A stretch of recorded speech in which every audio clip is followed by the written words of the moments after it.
Vocês. Ok, pode. Ok. Ah, Ah,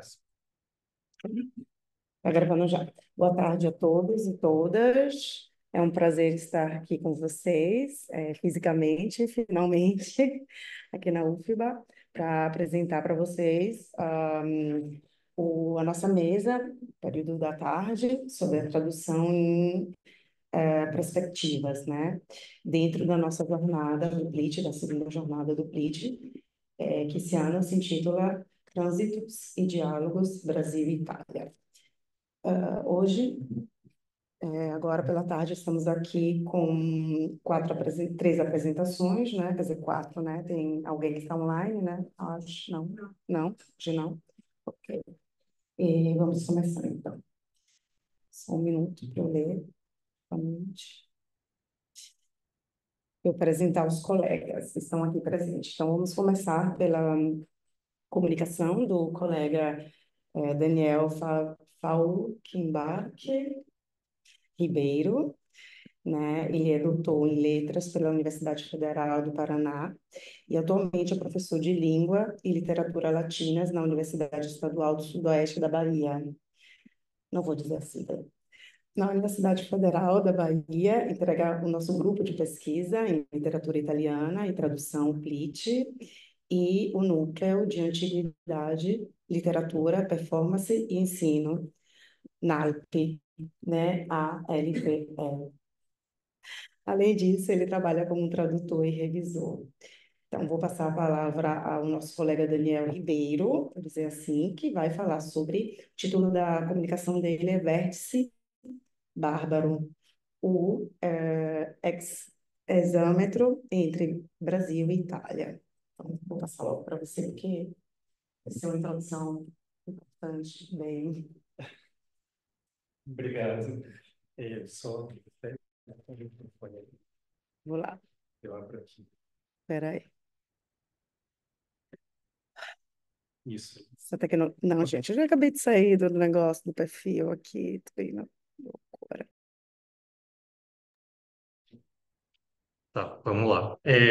Boa tarde, gente. Tudo bem com vocês?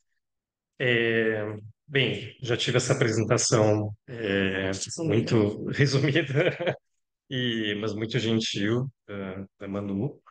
É um prazer estar aqui com vocês. Como a Manu já trouxe essa prévia, na verdade, eu não sou da área do italiano, né? Eu sou da área do latim, mas trabalho também com tradução e venho trabalhando, nos últimos tempos com o PLIT, né? Com tradução de literatura italiana. Eu resolvi propor, né, pensando um pouco nessa ideia de trânsitos e diálogos, né, entre Brasil e Itália, propor uma espécie de diálogo também, principalmente partindo desse ponto, né, tendo esse ponto de partida como professor de latim e alguém que trabalha, né, na área de antiguidade, tá? Vou projetar aqui para vocês alguns slides.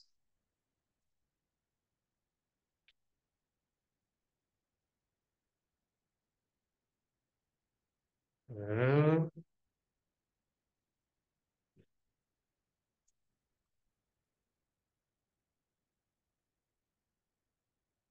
só um pouquinho. Vai chegar bem? Claro. Tá, perfeito. Então, o título é Vertente Bárbaro, né? O exâmetro entre Brasil e Itália, né? Eu já vou explicar qual é essa ideia de bárbaro aí implicada, tá? É, então, antes de tudo, né, tem essa ideia do exâmetro, né? Já aí no título, né? Eu venho trabalhando faz um tempo, desde o doutorado, com exâmetro principalmente antigo, né? O exâmetro em língua latina, que é esse tipo de verso, tá? O exâmetro que eu vou falar na apresentação de hoje, ele tem relação e ao mesmo tempo não, com esse exâmetro da antiguidade. Para explicar rapidinho, né? Não vamos estender muito aqui por causa do tempo, inclusive. Vou falar um pouco do que é esse exâmetro antigo, né? Tanto do grego antigo quanto do latim, né? Uma primeira diferença para a gente aqui, que falando-se português, italiano, de outras línguas românicas, essa diferença que a versificação na antiguidade ela não era baseada em sílabas, né, em contagem de sílabas, como geralmente a gente aprende na escola, né, o que é o decassílabo e por aí vai, pensando principalmente em sílabas ou sílabas poéticas, como vocês quiserem chamar, tá? Na antiguidade, a gente pensa em versificação quantitativa, baseada na duração das sílabas, tá? Ou seja, se essas sílabas são longas ou breves, tá? Então, é um sistema um pouco diferente, né? E nesse sistema, um desses tipos de verso, né, que é o verso no qual eu queria me concentrar hoje, é esse isâmetro, né? O esquema básico do exâmetro vocês estão vendo aí no slide, né? Ele é composto de dois tipos de pés, tá? O que que é um pé? É uma espécie de combinação dessas durações longas e breves, tá? Então a gente tem possibilidade de pés, né? Então seria o primeiro lá, o dátil, né? Ele tem uma sílaba considerada longa nessa língua e duas consideradas breves, tá? Tem respondeu, que seria esse pé de duas sílabas consideradas longas, e ainda tem, eu já explico esse pé ânqueps, né? Mas, de toda forma, o exâmetro, né, esse tipo de verso, esse tipo de metro, ele é composto de dátilos ou de espondeus, né? Então, a gente tem um esquema básico das possibilidades aí desse metro, né? Então, o primeiro pé, ele pode ser um dátilo um espondeu. O segundo pé, né, eu estou separando ali com as barras, né? Para quem está online, dá para ver também ali as barras. Separando esses pés, né? Ele pode ser dátilo espondeu. Até agora que eu vi que eu até cometi um erro ali, o penúltimo, em tese, ele só pode ser um dátilo. E tem o último que a gente tem, que seria esse pé ânqueps, que é uma espécie de quebrado, um pé quebrado, tá? Que ele não termina de ser um dátil, tá? Isso explicando bem rapidinho, porque não é o nosso foco hoje. E tem aí um exemplo, né, na prática, né, no caso dos dois primeiros versos da Eneida, que é um poema, né, justamente composto em hexâmetros, tá? Então, uma coisa que eu queria só ressaltar aí é como esse exâmetro parece uma forma bem fixa, mas ele tem uma certa variação dentro desse esqueminha básico, né? Então, aqui no caso da Eneida, né? Veja que no primeiro verso, tá? Vou apontar que vocês não estão vendo muito bem o cursor, né? Para quem está aqui aqui no Web Imagem. Então, a gente tem aqui o primeiro seria um dátilo, o segundo um dátilo, mas veja que no verso seguinte a gente tem um dátilo e o segundo é um espondeu, esse que são duas sílabas longas. Então, tem uma certa variação, tá? É só isso que eu quero que vocês registrem por enquanto. Não precisa, não vou adentrar nos meandros do latim hoje, tá? Não se preocupe. Pensando nisso, o que acontece? Como que você traduz isso, né? Como você traduz poesia que tem esse sistema de versificação totalmente diferente do nosso em língua portuguesa, mas de outras línguas românicas também? Existem várias possibilidades. Uma das mais frequentes é você escolher um verso é, que seja da nossa tradição, como decassílabo, dodecassílabo, enfim, versos mais longos. Você também pode traduzir simplesmente em versos livres, né? Ou em prosa, enfim, tem outras possibilidades. Mas uma dessas outras possibilidades seria justamente tentar fazer uma espécie de exâmetro em línguas românicas. Isso surgiu nas línguas românicas, não exatamente pela tradução, tá? Mas sim por poesia autoral que queria trabalhar com esses métodos antigos de alguma maneira, ainda na Renascença, né? Então eu vou falar hoje um pouco dessa poesia autoral e um pouco da tradução. Estou colocando aí tudo esse âmbito como posso dizer, talvez da escrita criativa, né? Misturando aí com tradução também, né? Pensando nesses jeitos possíveis de traduzir isso, né? Tem aí uma classificação que é para o espanhol, né? desse classicista chamado Francisco Perrenalty, que ele propôs quatro possibilidades, tá, de tradução desse exame de métodos clássicos, tá, em espanhol. Ele fala da adaptação à greco-latina, né, ou seja, fingir, basicamente, resumindo muito, é fingir que o português, por exemplo, ou o italiano, tem essas quantidades de sílabas longas e breves, tá? Que é uma proposta polêmica, porque, em tese, a gente não pensa assim em língua portuguesa, mas vou deixar aí como uma possibilidade. E foi justamente a primeira possibilidade, no caso do exâmetro, a primeira possibilidade abordada ainda no Renascimento. Vários poetas tentaram fazer nas línguas românicas, tratar as línguas, poesia, né, em línguas românicas, pensando em longas e breves, tá? Outra possibilidade é a adaptação por justa posição, ou seja, eu quero montar um exâmetro. O que que eu vou fazer? Eu vou juntar dois versos já conhecidos da tradição poética em espanhol, em português, em italiano. Eu vou juntar e formar um verso, né, composto dessa justa posição que tem um ritmo parecido com o exâmetro, tá? Tem uma outra possibilidade, que é essa adaptação pelo sistema Legere, e outra que é pelo sistema Scanner. Eu não vou explorar muito a três, eu só vou, por questão de tempo, para a quatro, que seria essa possibilidade pensando uma equivalência, tá? Se eles estão pensando em sílabas longas e breves, eu vou fazer uma coisa que em português ou em italiano é possível mais facilmente reconhecer, que é pensar em tônicas e átonas, tá? É, tá, e daí, né? Eu vou pular isso aqui, tá, gente? Por questão de tempo. O que essa situação, né, Brasil e Itália tem a ver com isso? Agora que eu vi que está em cima, né? Deixa eu puxar para cá. Sim, vocês que estão aqui, lá a imagem vem o texto. O que tem a ver, né, com a nossa situação aqui, Brasil e Itália? Qual a relação que se estabelece pelo exame? A relação se estabelece, né, começa com o Giosuè Carducci, né, que é o autor dessas Odes Bárbaras, podemos dizer assim, traduzindo, né, esse livro de 1877, em que ele tentou justamente escrever, não traduzir poesia antiga, mas escrever a própria poesia, né, usando esse método uma adaptação melhor desse método de origem antiga, né? No caso do Carducci, né, que nem ele fala, ele chama essas odes de bárbaras. Por que bárbaras, né? Ele fala que ele dá esse nome, né, que nem vocês estão vendo aí, eu não vou ler o trecho inteiro, né? Por que elas seriam bárbaras, né? Porque elas soariam bárbaras aos ouvidos de gregos e romanos, né?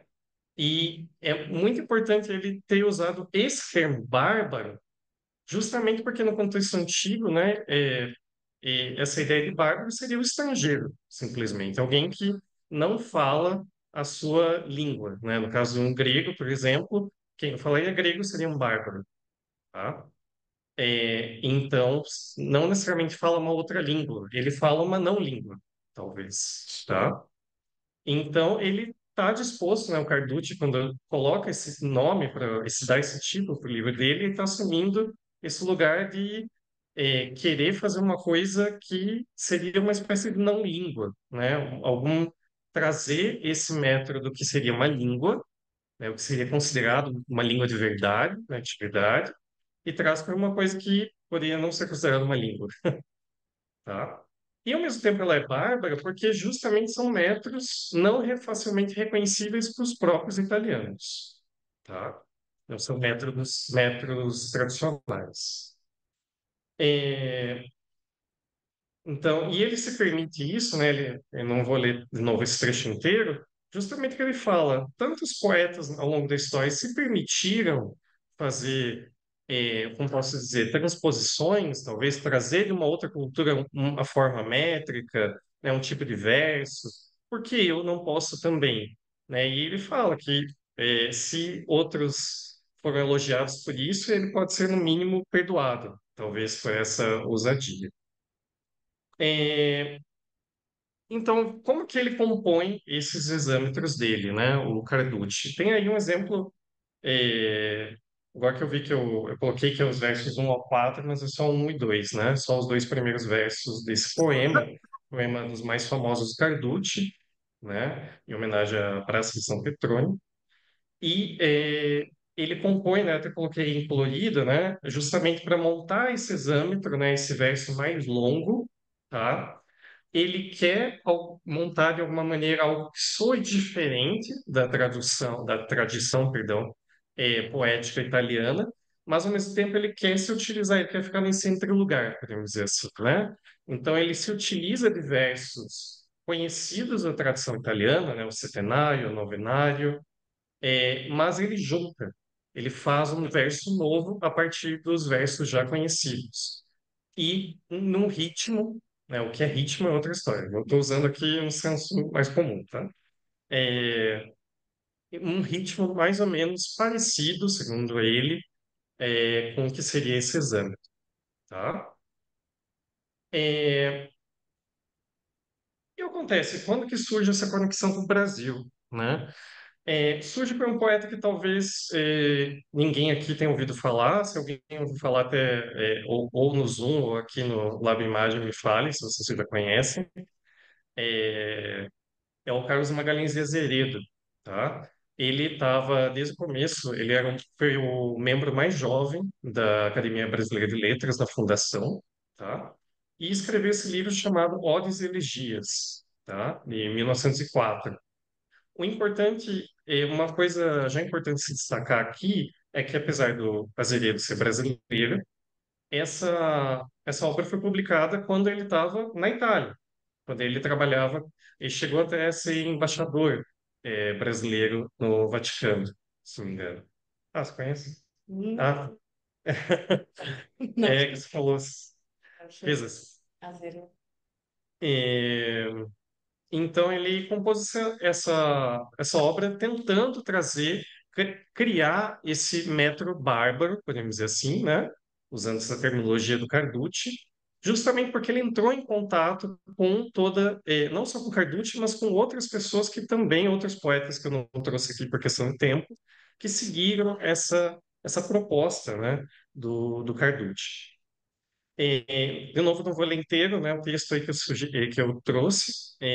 O Odes Elegias está esgotado desde 1904, basicamente, mas ele foi transcrito uma dissertação, tá? E está aí disponível para vocês online.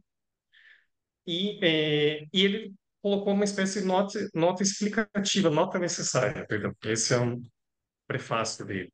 Nota necessária explicando justamente essa versificação.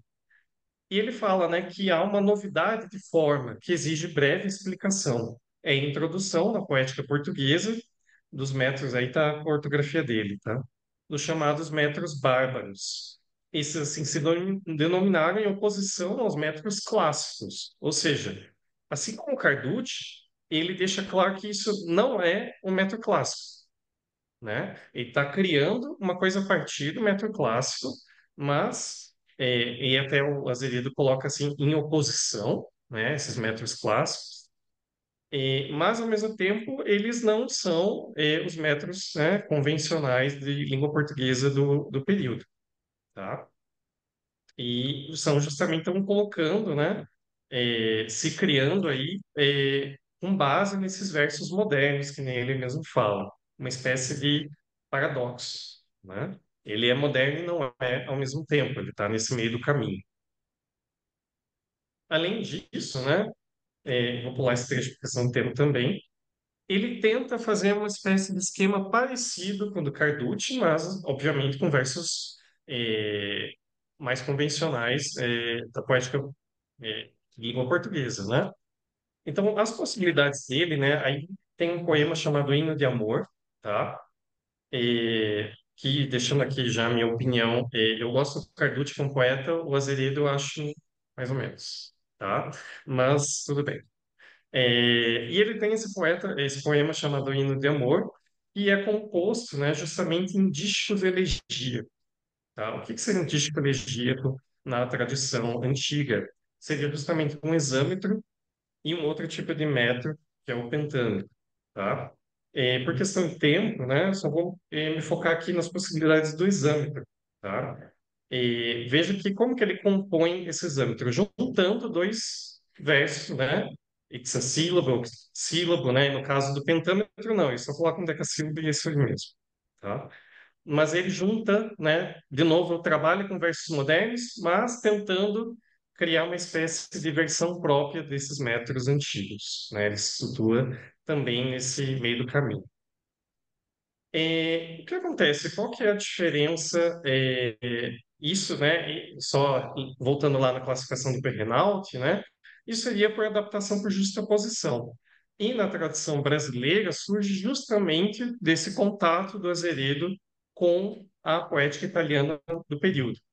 A questão é que o Azeredo ficou para trás, né, na história da poesia brasileira. Pouca gente tentou fazer coisas parecidas com a dele, né, do que ele chama de métodos bárbaros.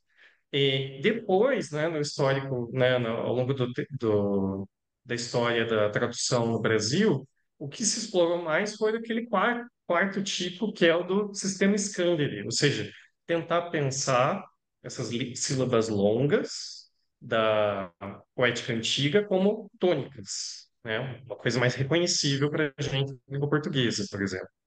E essas sílabas breves como sílabas átonas.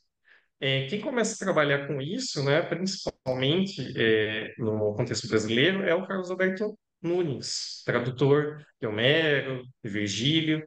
E aí tem um exemplo daqueles mesmos métodos aqueles mesmos versos que eu mostrei da Eneida, na tradução dele, seguindo esse esquema de tônica e átono. Só que acontece, né? Vejam que são tônicas e átonas, talvez não convencionais. Por exemplo, já a abertura do poema já começa com as armas. As não necessariamente é uma tônica, né? Na nossa percepção do português. Pro poema do Nunes, seria uma tônica porque está começando o verso, está colocando em evidência. A gente necessariamente fala as armas, já colocando como posso dizer, dando uma ênfase para esse arte, né? Mas também não vou ter tempo para explorar muito isso. Então vejo que no Brasil acabou se deixando de lado, né? Esse primeiro momento teve essa interação, essa aproximação, mas se explorou em outro sistema. A questão que eu queria, né, é, explorar um pouco, né, eu não vou ter tempo de mostrar as outras possibilidades aqui para vocês, e também até ia colocar, mas por questão do som, ser um pouco, ter que parar aqui para trocar o sistema de som na sala, eu ia também tocar uma possibilidade de tradução da Eneida em italiano recente, em Metros Bárbaros, né, do Alessandro Fo. Então, o que que eu queria, né, ressaltar nessa comunicação? Pensar um pouco, né, como independente dessas adaptações por justaposição, sistema Scandere, enfim, o que eu acho interessante dessas propostas, né, e o que tem motivado a abordar isso em outras línguas românicas, não só em língua portuguesa, né, eu já apresentei, por exemplo, ano passado na Argentina, sobre exâmetros em espanhóis, né? É justamente essa tentativa de, pela tradução, ou até mesmo pela própria poesia autoral, de se aproximar desse outro, né? Que no caso, na tradução de poesia antiga, né, é um outro colocado, né, nessa aqui, né, colocado já direto no cânone. Tudo na antiguidade antiga, é ótimo, né? Antiguidade greco-romana é colocado numa posição canônica, né? E desse tipo de método que seria inacessível, é próprio do latim, do grego, e que nós aqui, réis mortais, falantes de português, italiano, essas línguas que não são tão dignas que nem o latim e o grego, podemos dizer assim, a gente tem que se contentar com outros versos, né? Tô brincando, mas obviamente a questão é que esse movimento de criar um verso que seja de alguma maneira uma ponte, né, para retomar a metáfora que a gente estava falando em outra sessão, né, é uma espécie de ponte que eu vou até aqui metade e eu trago desse outro da antiguidade a metade dele, né? De maneiras diferentes, eu posso construir essa ponte, mas é uma espécie de conexão que se estabelece nesse lugar que não é necessariamente de língua portuguesa, de língua italiana, nem necessariamente latim ou grego. É uma coisa que está ali entre essas culturas, né? E que se estabelece justamente tendo como base essa diversidade de línguas, né? Eu até ia comentar um pouco mais a partir da perspectiva da Bárbara Cassan e do Suleiman Diagne, que eu mencionei pro Breno, tá aqui na sessão anterior, né? Pensando a tradução não como um meio de reiterar dominações ou cânones, né? Não manter, como eu disse, o latim e o grego lá numa posição inacessível, mas justamente colocando aqui numa posição de diálogo, né? De igual para igual, e talvez criando justamente esse mecanismo de diálogo próprio, né? Que cada poeta, cada tradutor, tradutora está tentando ensaiar novas pontes para essas relações, considerando justamente essa diversidade de línguas e de culturas. Mas é isso, não quero me estender muito mais, que já deu meu tempo. Era isso, só para apresentar um pouquinho o estado da pesquisa. É isso, gente. Muito obrigado.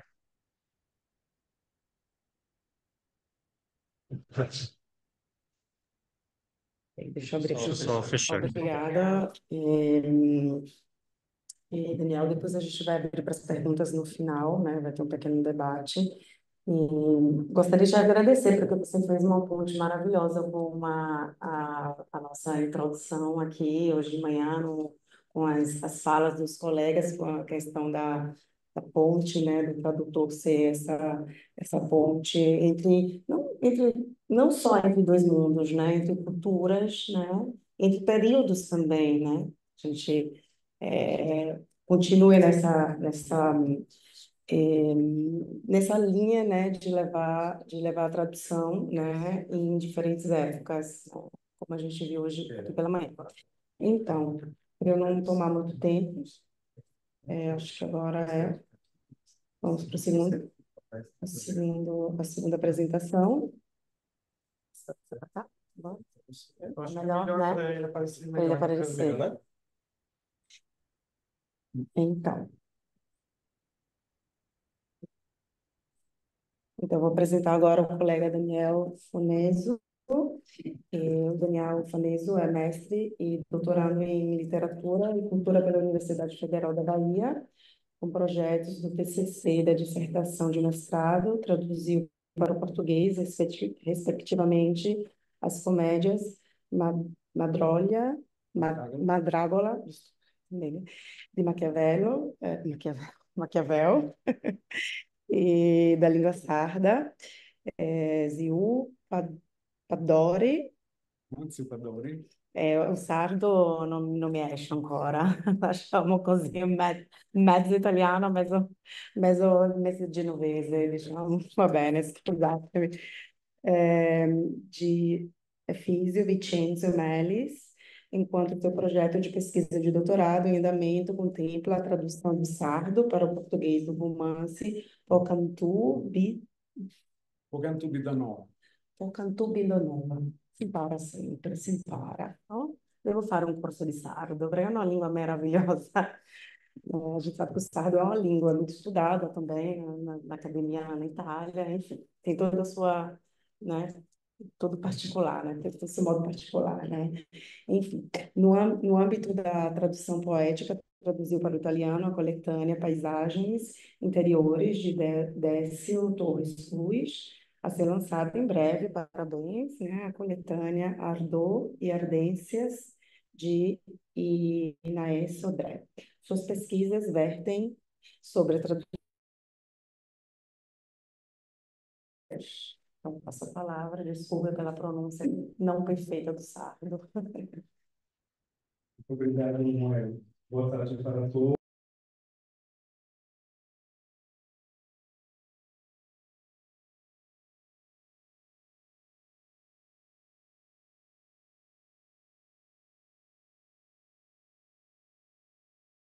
Então, vou falar o nome do título da sua apresentação: Macro, Microcosmos Poéticos, traduzindo Décio Torres para o italiano e Carlos Cardoso para o inglês.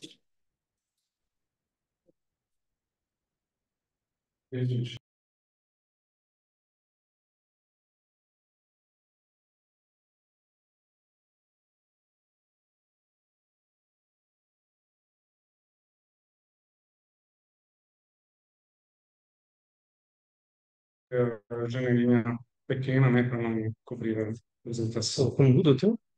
Eu tô longe, tá? Ah,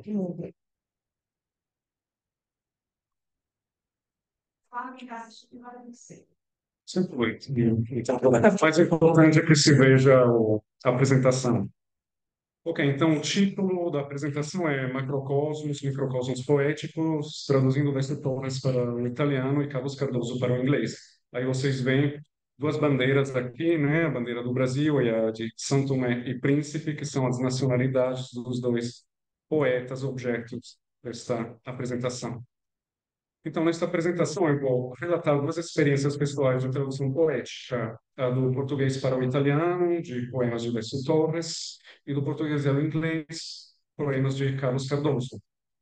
As duas perguntas norteadoras dessa apresentação são como as diferenças fonéticas, morfossintáticas e lexicais existentes entre três idiomas, né, afetam as estratégias de tradução. E a segunda pergunta é como a estrutura de cada poema e o estilo de cada poeta afetam as estratégias de tradução. Eu vou fazer uma breve introdução, né, para os dois autores. Décio Torres, professor da casa, né, muitos de vocês conhecem, já conhecem,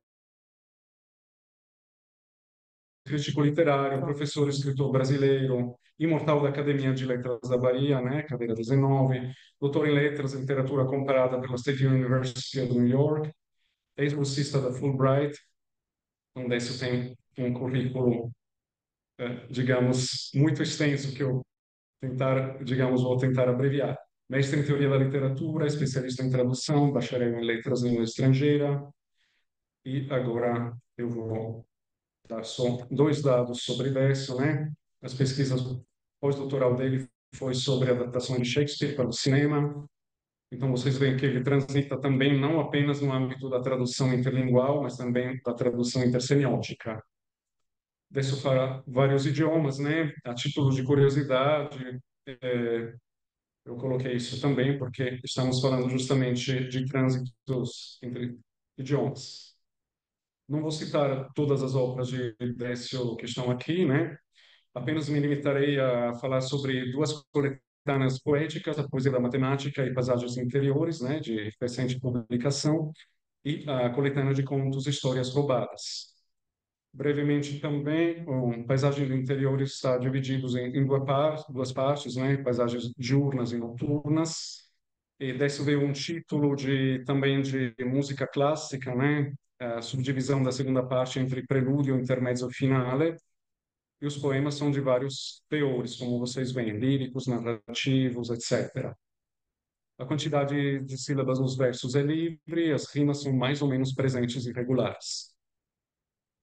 Aqui tem uma imagem, né, da edição em língua portuguesa de Paisagens Interiores e da minha tradução para o italiano para a edição Iwi. Carlos Cardoso é são tomense, nasceu em 74, é poeta imigrante, né, de 97 a 2002 morou em Portugal, de 2002 até hoje mora nos Países Baixos. É vice-presidente executivo da Rede Sem Fronteiras, radialista, apresentador de uma transmissão online, Música, Poesia e Harmonia, autor homenageado pela Rede Sem Fronteiras. Além do português, fala dois crioulos, o crioulo forro, mais presente em São Tomé, o crioulo de Cabo Verde, holandês, espanhol e inglês. Então, ele também se encontra nessa encruzilhada linguística. E as obras de Carlos são quatro coletâneas poéticas, né? Algumas compartilhadas com outros autores, o poeta cabo-verdiano João Furtado e a poeta portuguesa Alda Batista. E a mais recente, que será lançada justamente neste mês, é O Aprendiz de Meio Século. Em 2022, traduzi 36 poemas, né, de Carlos para o inglês. E de 36 desses poemas, 4 foram publicados em versão bilíngue, né, português com tradução em inglês, no livro da esposa de Carlos, que é terapeuta, então não é uma coletânea poética, mas serve assim para, digamos, complementar as partes do livro de Vetti. Também a quantidade silábicas é livre e as rimas são mais ou menos presentes. Aqui tem a capa do livro, mas agora vamos a uma das perguntas. Quanto e como a estrutura da língua de partida, da língua de chegada de uma tradução poética afeta as próprias estratégias de tradução? Temos que falar um pouco em transparência e opacidade fonológica das línguas, né? Aqui tem uma pesquisa que foi feita em 2021 usando redes neurais que simularam procedimentos de leitura de escrita usando repertórios silábicos de várias línguas. Aí, a coisa mais intuitiva podemos ver, né? Quanto maior a percentual, mais compreensível a leitura e a escrita da língua nessa simulação. O Esperanto é, ó, logicamente, por ser uma língua planejada, se encontra como primeira língua. Agora, observem onde o inglês se encontra como nível de transparência fonética, bastante opaco. Por contra, vejam onde se encontram o italiano e o português. Então, aqui temos uma diferença. E, ao lado prático, o que é que isso acarreta? Os chamados de homófonos heterográficos, ou seja, palavras, em nosso caso, sílabas finais, né, que têm o mesmo som, mas grafias diferentes, atrapalham bastante na procura das rimas. E aqui temos uma progressão. O número desses homófonos cresce ao transitar do italiano para o português e o inglês. Então, o rimário é algo que, se for interessante, útil para o italiano e mais ainda para o português, que tem um pouco mais desses homófonos heterográficos, é algo imprescindível para o inglês. Eu vou mostrar para vocês um exemplo. A tradução que eu fiz do poema Sentimento Confuso, de Carlos Cardoso. Aí vocês encontram, por exemplo, a transcrição de whole, soul. Vocês veem como a grafia dessas duas palavras que rimam é muito diferente, não é tão intuitivo o fato que eles rimem, né? E o inglês tem toneladas desses exemplos, literalmente. Eu estou correndo um pouquinho porque a apresentação é densa, então. Outra questão importante, o comprimento dos vocábulos.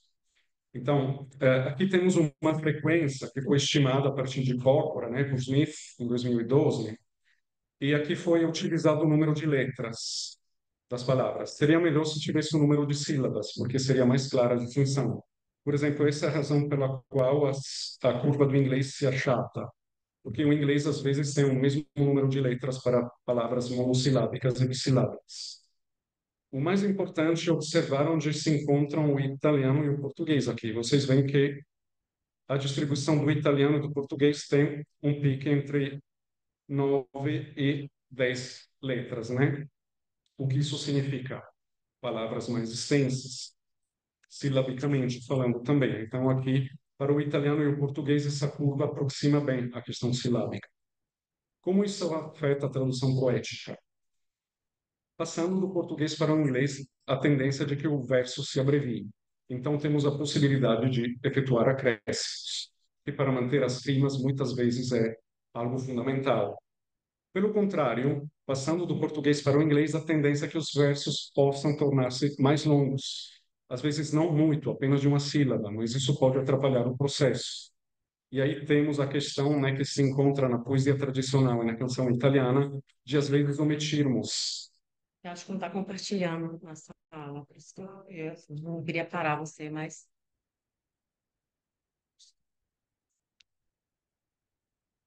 ali. Já tá. Tá. Ah, tá. Estranho. Assim, não foi. Deixa eu sair. Estamos vendo, né? Vocês estão vendo em casa? Deixa eu... Pode continuar. Ok, vou continuar. Só continuar. Eu vou retomar o mesmo exemplo, né, do mesmo poema, Sentimento Confuso. Aí, para quem conhecer o inglês, né, já dá para ver que aqui, para bem longe da tua recordação, já seria suficiente far from your remembrance. Mas, para poder rimar com root, acrescentei acute, aproveitando o fato de que o acréscimo silábico não atrapalharia o verso, digamos, e o ritmo da rima. Agora eu quero mostrar para vocês alguns exemplos de desafios, né? Eu gosto de uma abordagem prática à tradução, então eu quero mostrar para vocês, do ponto de vista prático, concreto, alguns problemas, né? A polissemia, por exemplo, é um problema que se verificou no poema Cronos e Kairos, de Décio. E se encontra justamente aqui. Em que ponto se encontram os nós? O nó pode ser, o nós pode ser interpretado como plural de um nó, né? O pronome nós. Então, eu optei por colocar ambos. Neste caso, desdobrei, né? De maneira que a ambiguidade fosse um pouco explicitada, mas que nada fosse perdido. Essa parte que eu chamo de canoa furada. Aqui tinha uma última rima no poema de Décio entre toa e canoa. Não deu para aproveitar. Eu tive que ir à procura de outra coisa e procurei a palavra piroga, em italiano é um sinônimo de canoa. E aí deu para fazer o acréscimo de foga, que é empolgação em italiano, que dava a ideia, digamos, desse desespero, né? Que vocês veem um pequeno extrato do dicionário Treccani, que mostra que canoa e piroga são mais ou menos sinônimos. Né? Quantos minutos eu tenho ainda, Manuela? Você não tem 7 minutos. 7 minutos. Ok. Vou tentar começar. Ok. Aqui eu dei o título de tradutor e traditore, né? Qual é o problema aqui? O problema é que no poema de Décio havia uma rima entre Seul, Sul e Azul. E não deu. Não, o italiano é principalmente vocálico. Quase não tem palavras que terminam por consoante. Então não poderia aproveitar Seul. Coloquei Japão, Japão. É uma traição do ponto de vista da tradução, né? Mas pelo menos dá para transformar o sul em meridione, e aí Japone, meridione, e a gente coloca o adjetivo blu pavone, azul pavão, e a gente consegue fechar as 3 rimas. Seul, sul, azul se torna Japone, meridione, pavone. É sempre uma questão de perdas e ganhos, né? Outro problema, digamos, de traição, entre aspas. Vejam como começa esse poema de Carlos. Ainda de fralda, já usava farda. Não tive tempo para chupetas nem canetas, minha vida era somente dores, penas e perdas. Aí eu perguntei para Carlos se ele estava pensando em farda como fardamento escolar ou militar, né? Porque isso mudaria completamente. Carlos me disse que era o segundo sentido. Não tinha como aproveitar uniform ou outros sinônimos. Aí, em inglês, se tornou ainda de fralda, já era um atirador, né? Já era um sniper, para dar essa ideia bélica, né? De luta, de labuta, de... E aí, no final, penas e perdas. Aqui teve praticamente uma perda do ponto de vista da lexical, mas houve uma compensação. Essa assonância, penas e perdas, se tornou uma rima, crosses and losses. E aí vocês podem ver também no final como outro acréscimo, so vast, que não tinha, né, não era uma felicidade tão ampla, mas permitia rimar com past. Então, por exemplo, não colecionar saudade se tornou não continuar empilhando o passado, literalmente. Houve uma mudança do ponto de vista da estrutura da frase. Ok, eu vou mostrar. Essa pode ser interessante do ponto de vista gráfico, porque Décio reproduziu uma nuvem com chuva, né? Aí teve o problema de fazer rimar o verso final. Então, o teu olhar que viu para mim se tornou literalmente dentro do sguardo que me reti, né, para poder rimar com outro in. E aí se tornou entre seu olhar, né, que me conquistou, que me tem algo um pouco mais forte do que conquistar, mas agora está fugindo. E aí tive que esticar um pouco a forma, né, deformar um pouco a nuvenzinha. Quase terminei. Poxa, Ok. 3 minutos. Perfeito. Sempre sobre a questão de perdas e ganhos, aqui temos os primeiros 4 versos, né? Uns 4 versos do poema Lady Macbeth, de Décio. Então, batalha, mortalha, nada e dourada. Não dava para rimar, batalha dava para preservar, mas mortalha não é um termo que existe em italiano. Aí eu coloquei ritrae tre sorelle fatali apparse tra la sterpaglia, né? Sterpaglia é o tipo de vegetação do semiárido. E aí a gente tem que ter primeiro uma tradução intersemiótica. Tem que ver a paisagem da Escócia, onde o Macbeth está ambientado, onde tem muito desse tipo de vegetação que a gente chama de brughiera no italiano, né? E aí deu para recuperar. Mais uma perda e ganho aqui. Vocês veem que, por exemplo, eu consegui manter viril e vil, virile e vile, que existem em italiano, mas anil não dava para manter. Aí, ao invés de utilizar a cor, eu usei a palavra bacila, que é, né, a bacia onde antigamente se lavavam as mãos. Então, tem que ter também essa questão imagética de imaginar como as pessoas faziam isso. Tem expressões idiomáticas, por exemplo, pregare uma peça si torna fare un tiro mancino, in italiano, e essa deu mais trabalho ainda. A magia anda louca varrida pelo ar varrendo estrelas. Aí eu tive que traduzir como a gente fala isso em italiano, que é matto da legare, literalmente maluco de amarrar, exatamente. Então, se tornou, né, a mágica está completamente doida, né, de amarrar, amarra no ar cada estrela, do ponto de vista semântico. E vou ler 2 ou 3 exemplos de trocadilho bem rápidos de Carlos. O estilo de Carlos, em mais de um poema, é esse. Ele coloca, por exemplo, perdão por não aprender a voar tão alto quanto os saltos do teu salto. E como é que a gente traduz isso? Não podemos usar salto em italiano, porque em italiano o salto é taco.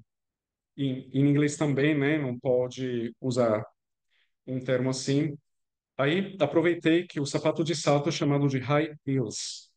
Aí eu pude reaproveitar o high, da altura, né?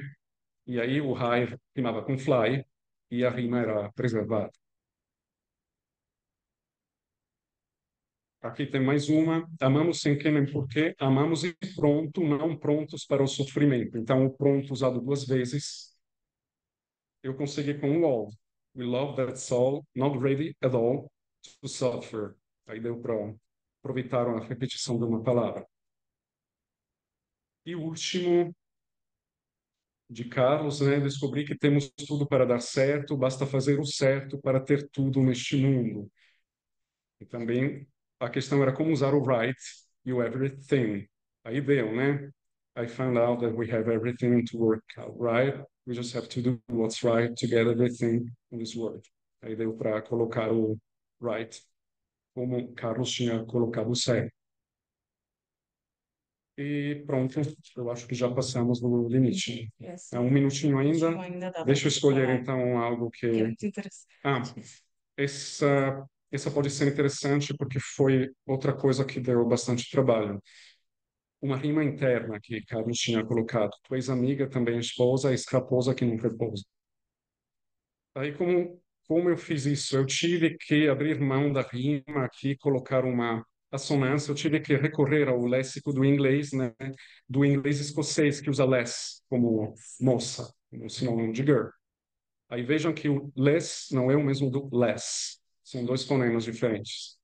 Mas pelo menos deu para fazer uma assonância com o restless, foxless. Tendo perdido isso, tentei recuperar a rima no final, porque no final Carlos coloca uma assonância. Tu estás em tudo que faz mover o mundo. Aí eu aproveitei sempre essa questão da contração em inglês, né, a brevidade. Coloquei you're in every notion that keeps the world in motion. E aí deu para rimar. Pronto, acho que o resto, se tiver algo de talvez de verso. Ah, apenas uma coisa sobre a literação, né?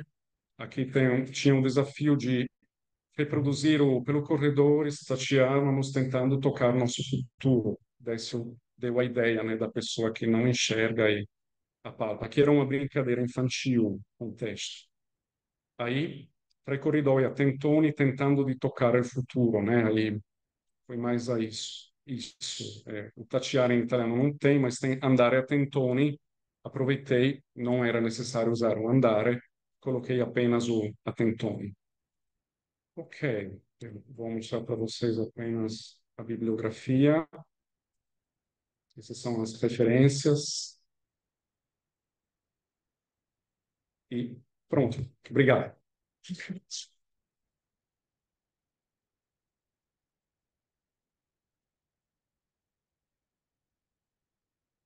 Eu acho que é. Deixar o Obrigada, Daniela, por essa maravilhosa apresentação. Eu tenho algumas perguntas para te fazer depois sobre a questão da SAD também, se tem essa interferência, né, dessa sua de origem ali interno das suas traduções, né? E essa coisa do tradutor que às vezes está com o receio de sair, né, da tradição do original, né? Essa coisa do... às vezes acontece. Enfim. Bem, vou esperar agora você, Jorge. Você quer que eu me faça um pouco?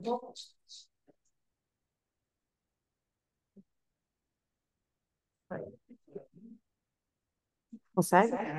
Consegue? E aí, já estou aqui, né? Então, pronto. Precisa Você de... tem slide? Oi? Tem Você slide? tem slide. Está tudo aqui no meu computador. Ela vai passar por aqui. Ela vai mostrar para o Entendi. público por aqui. E mais aqui ninguém Mas vai aqui ver? eu ver. Oi? Oi? Não, Oi? Não. ok. Aqui o pessoal vai ver Só você. Fechar o som daí, né?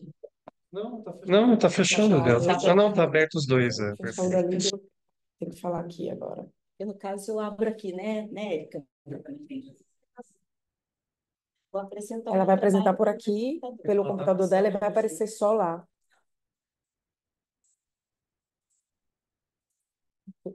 Você quer que a gente... Se eu compartilhar, não aparece, não? Não, vai aparecer, eu acho. Vai aparecer por aqui. Compartilha aí logo. Enfim, então, antes... Vamos lá. Vamos já apresentar. Então, antes de começar, isso daqui, por que está virado para cá? Já tinha testado. Você já tinha testado, né? Não, esse aqui. Seu computador está conectado na sala? Tá. Só fazer o seu computador. É isso. Meu computador é esse. Ali vai ficar ligado para quê? Para olhar para cá, para virar para ela, né? Virei para ela. Bom, enfim, gente, vamos lá. Problemas tecnológicos, desculpa. Não tinha nenhum problema. Jade, querida, vamos lá. Você e Gael, né? Oi? É você e Gael. É outra pessoa que é Jael. Gael, ótimo. Jael tá aqui online, ele. Não, ela Ela. pediu desculpas, mas Tá. já tinha outro compromisso, aí eu não estou Tá aqui bom. representando. Então tá. É uma dupla, mas que tem só um representante. Então vamos lá apresentar a querida colega Jade Já Cabral Lopes. é meu Vilete. ego. É bacharel em letras, português e italiano, pela UFRJ, mestre e doutora em letras neolatinas, língua e literatura italiana, pela mesma universidade. Fez um pós-doutorado em tecnologias digitais e contemporaneidade pelo programa de pós-graduação em educação e contemporaneidade da UNEB, onde atua como colaboradora junto a um grupo de pesquisa de geotecnologias, educação e contemporaneidade, sempre da UNEB.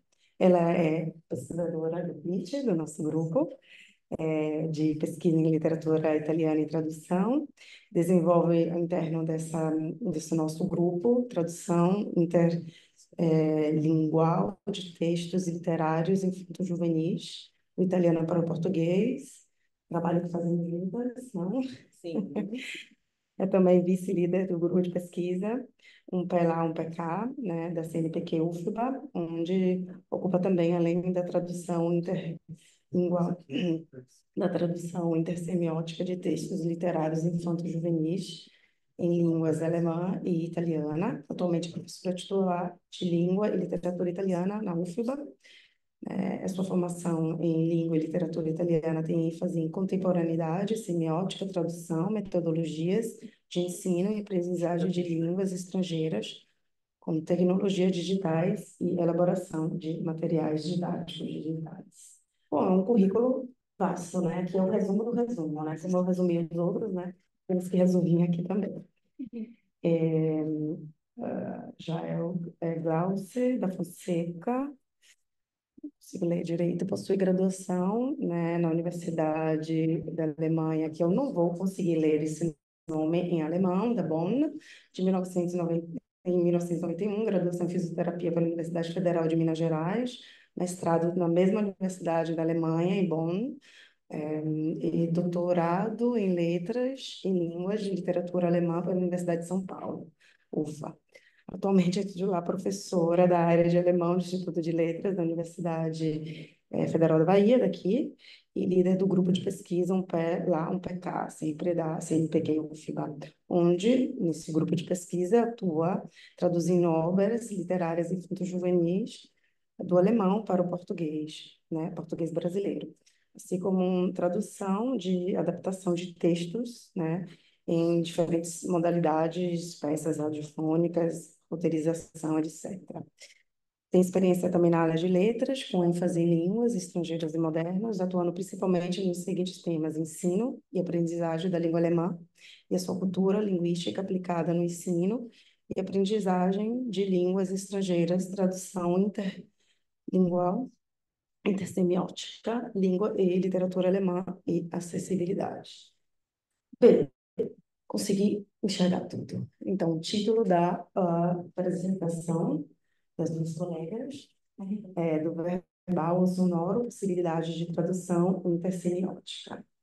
As palavras, gente. Obrigada, Manuela, pela gentileza. Obrigada a todas as pessoas presentes aqui. É muito bom compartilhar o conhecimento e eu agradeço, de fato, a presença de vocês. Alunas, né, de leitura de texto. Enfim, deixa eu só colocar meu cronômetro aqui para eu não me perder. Eu estou aparecendo de lado, né? Por causa da minha Deixa, Vou tirar o meu, peraí. Ok. Fica. Seguindo. pode falar. Então, começar aqui com o meu cronômetro. É, bom, Já vai. então, hoje eu estou aqui para compartilhar um pouco do trabalho, né, que eu desenvolvo nesses dois grupos de pesquisa, PIT e um PELAR. Em ambos os grupos eu trabalho com literatura infanto-juvenil e tradução, né? No PIT eu faço tradução interlingual e no grupo PELAR-PK é um grupo multidisciplinar e criado inicialmente com alemão, né? Língua alemã, obras de textos-fontes em textos-fonte em língua alemã, língua italiana, mas também aberto a outras línguas, né? A ideia é essa, ampliar conteúdo no grupo. Então, é multidisciplinar, nós temos pesquisadores de teatro, de diferentes, né, cursos e professores também de escola pública. E o legado que a gente pretende deixar é material traduzido em diferentes tipos textuais para que venham a ser futuramente adotados até nas salas de aula, né, como material didático. Mas isso é outra etapa, né? Que é um processo, tudo é um processo bastante longo, né? E então, hoje eu vou compartilhar, né, algumas coisas é, a respeito dessa adaptação do texto escrito para uma peça radiofônica. Então, eu vou apresentar com possibilidades, né? Então, o nosso objetivo é compartilhar algumas possibilidades tradutórias durante o processo de adaptação do texto literário infanto-juvenil escrito, o quarto de Emília, do original A Câmara dell'Emilia, de Ida Battini, de 1882, até a recriação do texto sonoro.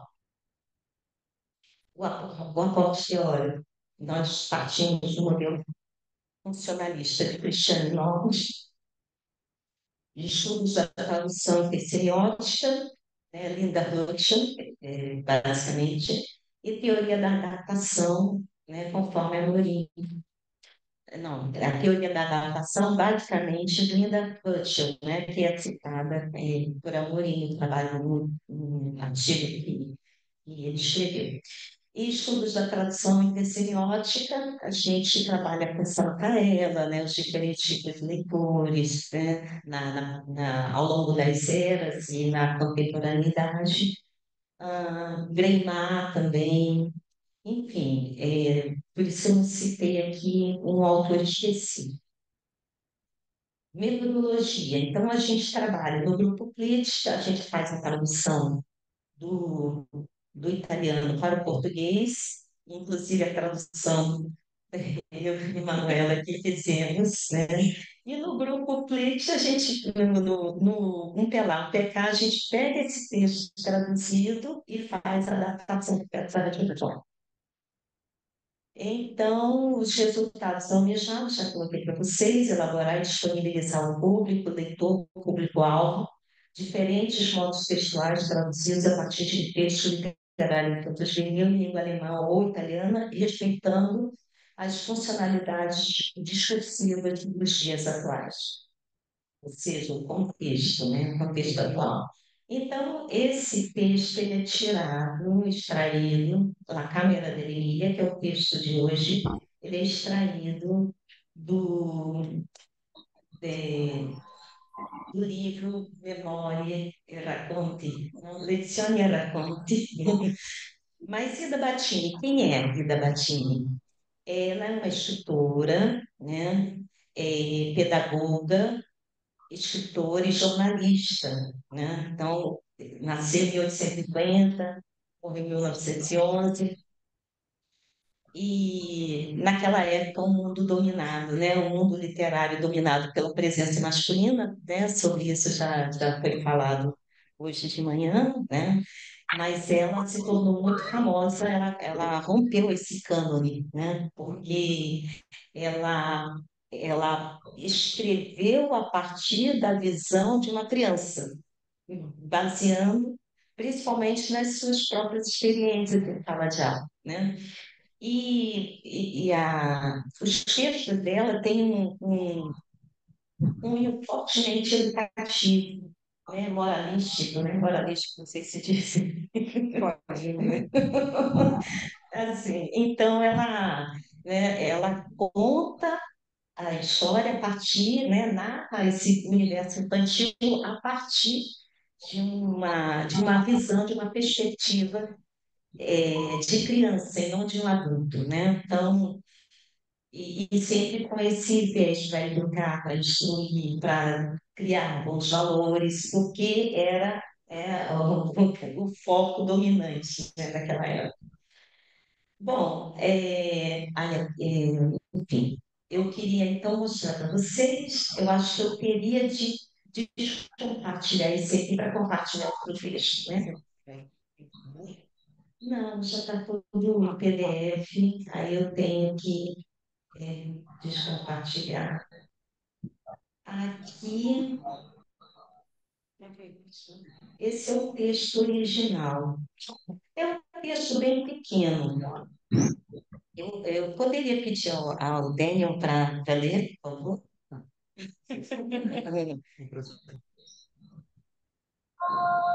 La camera dell'Emilia.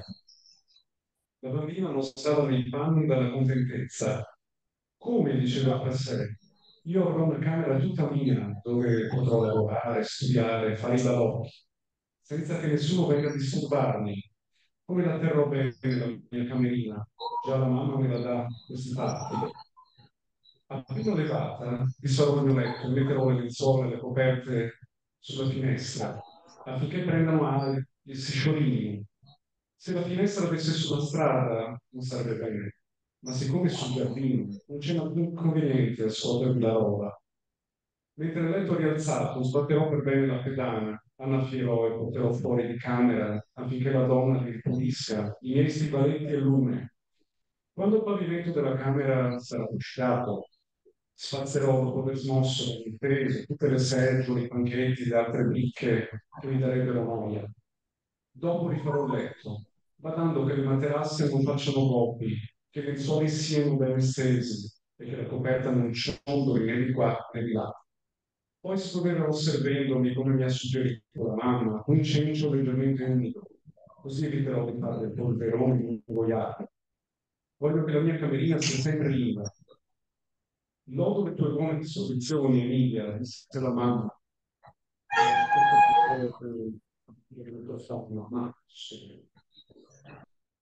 Lodo le tue buone disposizioni, Emilia, disse la mamma, che aveva udito le ultime parole della fanciulletta, e perché tu prenda sempre maggiore amore e costanza, pensando di affidare alla tua buona volontà l'esecuzione di un lavorino.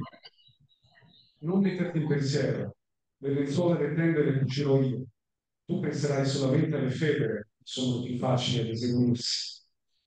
Tieni, e la signora depose sul tavolino dell'Emilia un piccolo rotolo di tela, insieme a una federa bella cucita che doveva servire la nostra. Poi uscì dalla stanza. La bambina rimase un po' sgomenta. Era la prima volta che la mamma le fidava un lavoro così importante. Finché si tratta di eseguire un lavoro preparato in vestito, tutti i santi aiuti. Chiara, chi stava allora?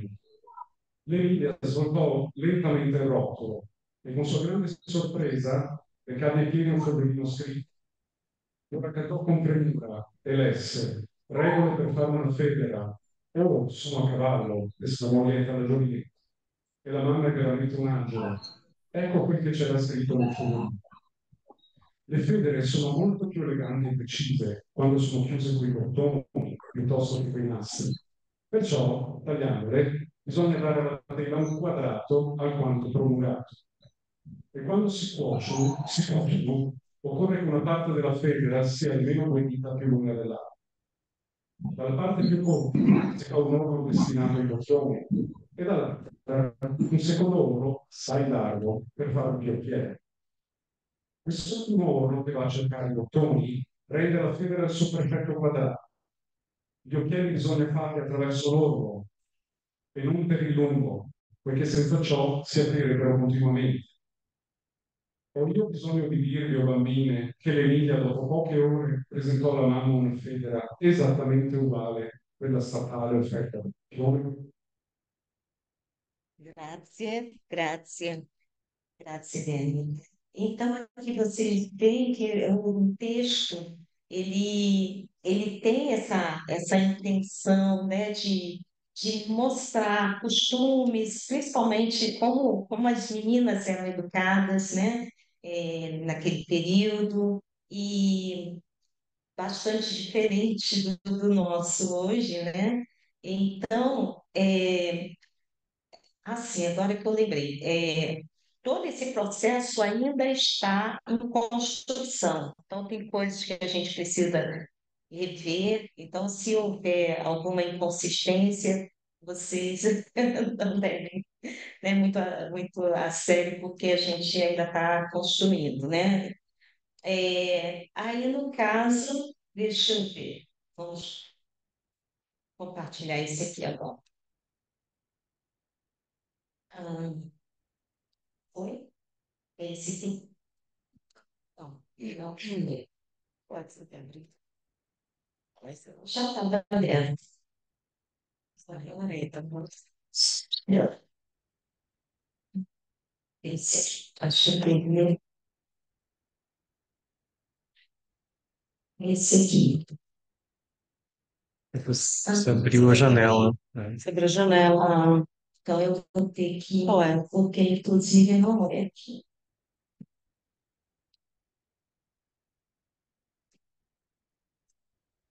Com isso, tempo está passando. Não se preocupe. Uhum.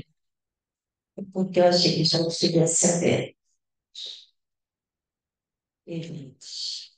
3 minutinhos, eu chego Agora, lá. no distinto, né? Ótimo. Mas eu vou olhar. Tá.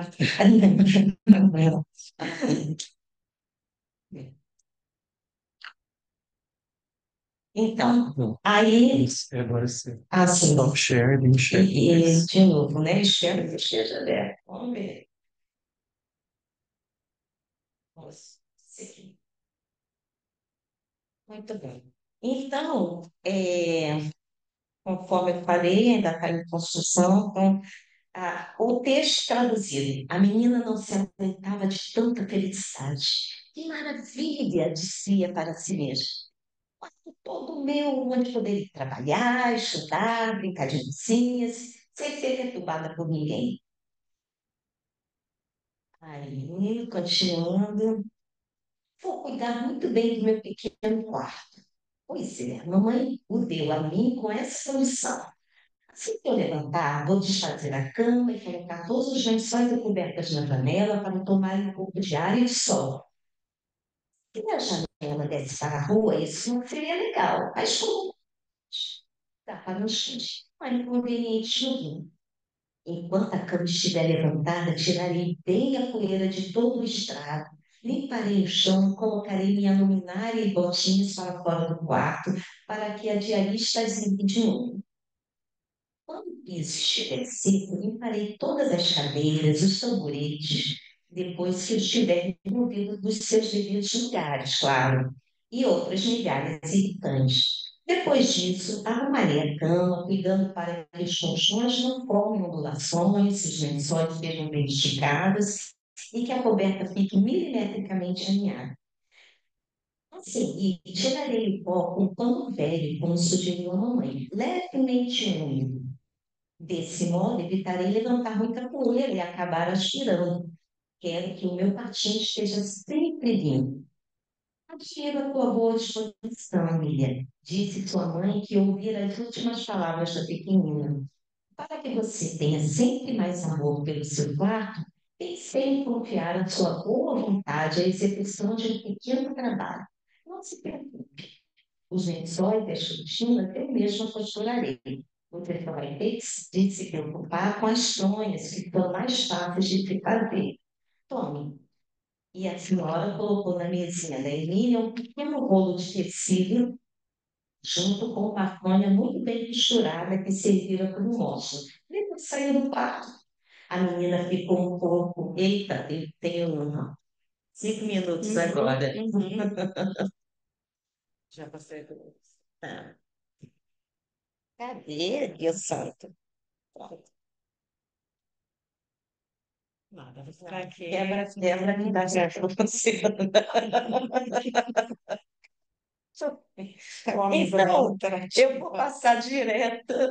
eu vou passar direto. Vocês já perceberam, né, qual é a situação? Então, na peça radiofônica, o principal errado, né? Mas na peça radiofônica, a gente tem que transformar toda essa narrativa em falas, em diálogos, em sons, para que o ouvinte ele crie essa imagem, né? A participação do ouvinte é ouvir esses sons e criar imagens na mente dele, né? Criar um cenário, um palco. Então, tudo tem que ser pensado. Então, não pode, não é bom ter muito texto, narração, né? Aí a gente pensou assim, tem a didascália, porque são as instruções do que vai ser colocado na hora da peça. Então, a gente faz normalmente assim, essa metodologia, o texto traduzido, o script e a didascália, que são sons que a gente enxerga, né, para criar a cena. Então, a gente pensou no texto original, não diz quantos anos a Emília tem, né? Mas a gente imaginou 9 ou 10 anos, mais ou menos, né? Aí a gente imagina, né, assim, a menina cantarolando uma música infantil, aí tem passos da mãe se aproximando, né, se aproximando da filha. Aí a mãe chega, Emília, tem uma surpresa para você. Uma surpresa. Adivinha? Caramba, mãe, deixa eu pensar. Seria um gatinho? Não. Vou te dar umas dicas. Você vai ter de cuidar, vai poder ficar nele o tempo que quiser, será todinho seu e com uma linda vista para o jardim.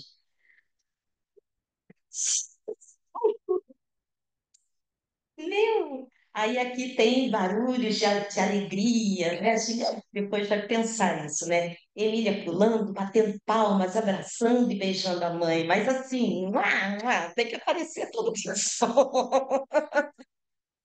Ai, isso, filha, gostou da surpresa? Que gostei, mamãe, isso. Realmente vou ter um cantinho só meu para estudar, brincar do que eu quiser, sem ninguém me incomodar. Aí a mãe fala, mas olha só, você vai ter de cuidar muito dele, hein? Pode deixar comigo, mamãe. Logo de manhã cedinho, vou arrumar meu quarto e colocar os lençóis e cobertas para pegarem sol. Aí, né, poderíamos colocar barulhos da natureza, janelas se abrindo, barulhos de lençóis, para comporem a cena, né? E darem uma preenchida. É bom não ter muito som, porque sons excessivamente acabam criando uma confusão. A pessoa que está ouvindo, é bom ter um som como se fosse em primeiro plano, né? Seria aquela cena principal, e sons de fundo para comporem a harmonia. A harmonia, eu vou pensando aí em música, né? Para compor a harmonia do ambiente, né? Então, ou seja, tem a melodia e tem as vozes, né, dando a harmonia. Então, seria mais ou menos transpondo para a música, né? O fundo. Então, muito bem, Emília. Ainda bem que a janela dá para o jardim, né, mamãe? Exatamente, filha. Na janela bate mais sol. Aí, e digo mais, vou limpar debaixo da cama, passar o pano úmido no chão, tirar a poeira dos livros e da luminária. Assim não espalhe pó, né, mamãe? Isso, filha, como eu te sei. E tem mais, não vou entrar no meu quarto, pagos. Uhum. E o que mais? E o que você vai fazer quando o Chico estiver velhinho? Já sei, já sei. Conferi todos os cantinhos, a cadeira, a escrivaninha e o puff estão realmente limpos. Que mais? Falta uma coisinha. Minha cama. Minha cama. Vou forrar e deixar os lençóis bem esticadinhos. Mamãe, vai ficar tudo tão lindinho. Que por aí vai, né? Só para vocês terem uma ideia, essa parte da arrumação um texto narrativo longo e foi um pouco difícil para a gente transformar isso em cena, né? A gente teve que trazer para uma linguagem atual, né? Assim, natural, espontânea, para se aproximar bastante, né? De um diálogo informal, né? Espontâneo. Então, sem ter aquela rigidez do texto narrativo escrito, né? Como está aqui. E também, por exemplo, é, coisas da época, né? Que tinha que levantar a cama, tudo, botar lenço, colchão branco. Então, essas adaptações a gente teve que fazer, né? Porque certos costumes, uma criança leitora de hoje não entenderia, né? Não alcançaria. Então, se trata de fato de uma adaptação, né? Respeitando o contexto. Os 6 minutos, o tempo. Agora você vou te dar 2 minutinhos, Dois tá? minutinhos. Então, outra coisa que a gente teve que adaptar. Hoje, quem pensa que costura? Sei que agora com costura criativa, né? Costurar tá na moda, bordar tá na moda, tá, né? Tá na Os moda, meninos né? falam que não, ali, ó. Não, Não. tá não? Mas assim, a costura criativa, fazer coisinhas e tal, né? Manuais, Oi? manuais ali. Manuais, isso. Aumenta a barra. Sei, eu tenho visto assim, não sei entre as crianças, mas entre as jovens, ainda não, né? Tá, então esquece. Mas assim, por enquanto não é, né? Ninguém costura. Então, se a gente viesse no texto falando, de repente, de costura, de costurar a fronha, de bordar a fronha, de não sei o quê, com todas aquelas instruções, o que a gente fez? Tá? Colocamos para tinta, pintar pintar as almofadas, né? Ah, aí sim, Já sim. é, então tá, filha, aí tá. Aqui estão os lençóis, as cortinas e as fronhas que eu mesma costurei, estou aí falando. Fiz também algumas capas brancas de almofadas para você pintar do jeito que quiser. Tá, filha, vou cuidar dos meus afazeres, deixar você usando e abusando da sua criatividade. Aí ele achava que o desafio seria fácil, mas quando caiu em si, aí, né, no texto original, essa foi todo um drama, e agora como é que eu vou costurar isso, não sei o quê. Aí teve que, né, a mãe deixou instruções para ela. Então, como é que a gente fez aqui essa adaptação do drama né? Ai, meu Deus do céu, e agora o que eu vou fazer? Acho que vou pintar um gatinho, mas se borrar tudo, e se ser tudo torto? Meu Deus, que negócio. Calma, Emília, calma. Olha primeiro o material que você tem, né? Tem, né? Aí, vamos lá. Aqui tem canetinhas de tecido, tintas, lápis, papel, mata-borrão. Hum, tem nesse envelope aqui, passo a passo para a pintura em tecido. Aí a gente já transformou, né, para pintura em tecido. E aí tivemos essa coisa da instrução que a mãe deixou, né, para ela. Aí barulho de Emília abrindo papel e lendo. Quem mais? Aí a gente pensou numa cartinha da mãe para minha filha Emília. Emília, meu amor, primeiro coloque a capa da almofada sobre a mesa e papel mata-borrão e por aí vai. Só para não alongar muito, termina assim. Ah, obrigada, mamãe, você é um anjo. Aí, nesse momento em que ela vai pintar, pega as coisas e vai pintar, a gente pensou em acrescentar fontes que representem a ilha trabalhando e cantarolando. Aí a gente pensou assim, um gatinho bonitinho, vou pintar, vai ficar fofinho, vai ficar fofinho, vou amar, vou amar. Então entrou da música também, né, para dar aquela cena. Sim. Enfim, aí no final entra a voz do narrador, que seria a voz no original, a voz da professora, né, a autora, que é professora, falando para as crianças. Coitadas de uma coisa, meninas, não sei o que, tá. Aí entra o narrador, pois saibam de uma coisa, ouvinte. Passado algum tempo, ele mostrou à sua mãe as capas prontinhas. Quando ela viu o resultado, maravilhou-se com os gatinhos de todas as formas e cores e disse: uma verdadeira obra de arte, filhinha. Então, termina assim.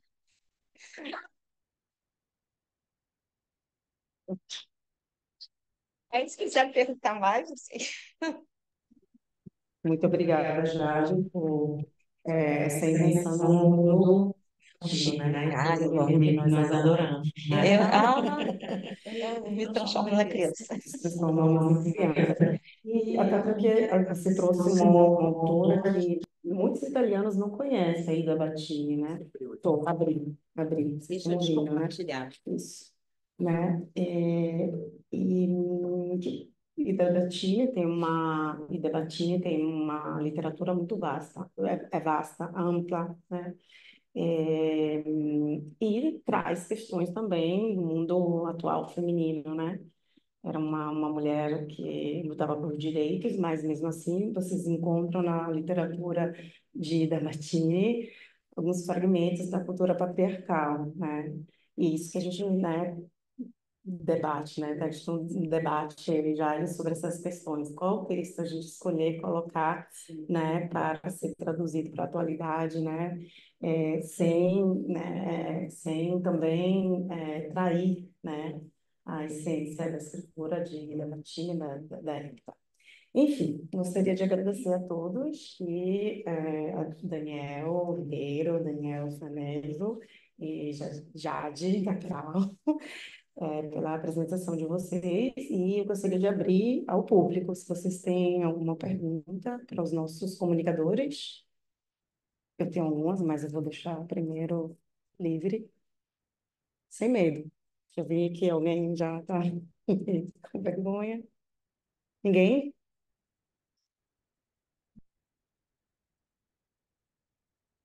Nada? Aqui? Online? Tem alguém? Tatiana? Pode começar com o elogio? Ah, tem uma pergunta lá, ainda bem. Tem que vir para cá, porque senão os nossos amigos estão online, não vão conseguir. É bem mesmo? Eu pedi lá para eles verem você. Você pode vir para cá, para cá. Se eu consigo. Boa tarde. O microfone, que eles não ouvem. É para ouvir, só para ouvir. A minha pergunta é para a Jade. Em relação a essa tradução, vocês vão pensar traduzir contextualizando aquela época ou pensa-se também em uma adaptação aos tempos atuais? Porque eu imaginei essa menininha olhando na internet como é que vai, né? Como é que faz isso, enfim. É uma curiosidade, eu não sou da área de tradução, tá? Mas eu fiquei muito curiosa com essa questão da tradução da peça radiofônica, muito interessante. Obrigada. Vou tirar os dois estão abertos, eu vou. Vai. Não, o meu estava aberto. O meu estava aberto. Pode ir, pode ir. Excelente pergunta, Marita. De fato, assim, enquanto a gente está discutindo no grupo, tem as dúvidas, né? E aí, fidelidade, lealdade, né? Então, a gente faz uma adaptação, mas sempre tendo o texto de partida, o contexto da época, na medida do possível, presente, né?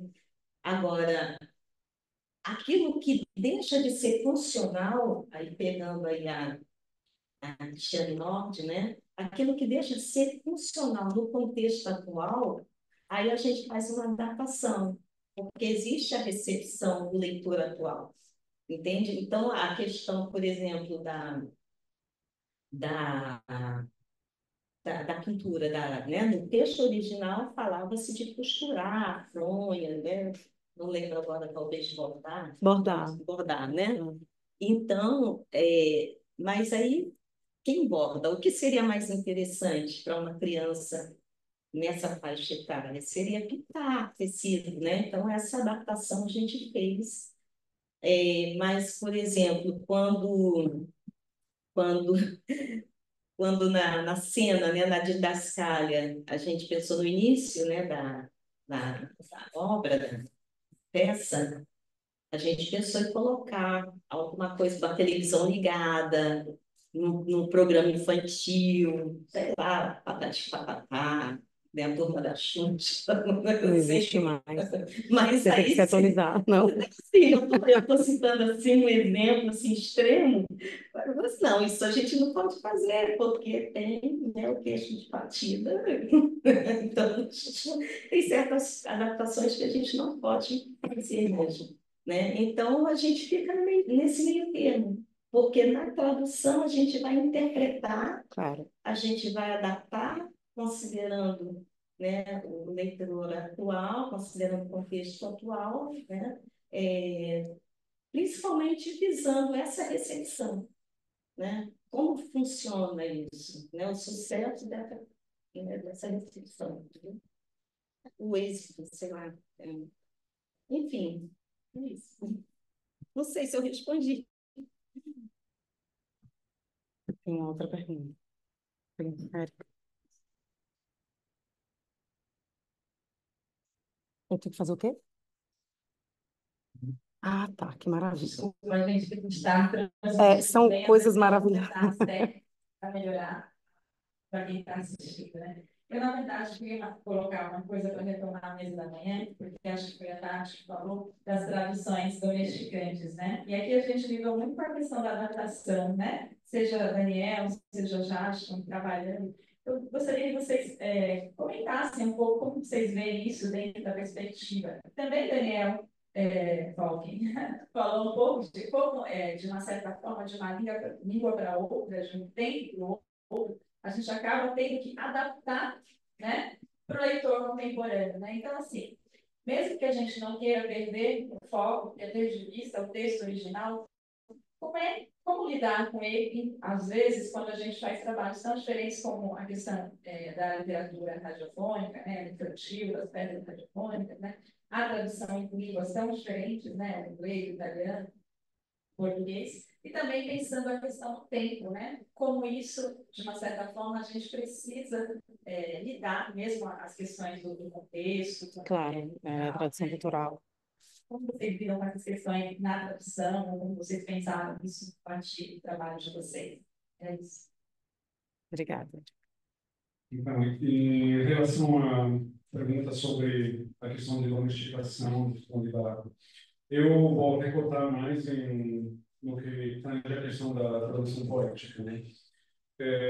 Bom, em primeiro lugar, temos que ver qual é o objetivo, né? Se o objetivo, os focos, for de dar uma tradução, digamos, didática, por exemplo, que acompanhe um texto em língua original. Então, esse tipo de procedimentos que, por exemplo, vocês puderam ver na minha apresentação, não são necessários, podemos fazer uma tradução mais ao pé da letra, né?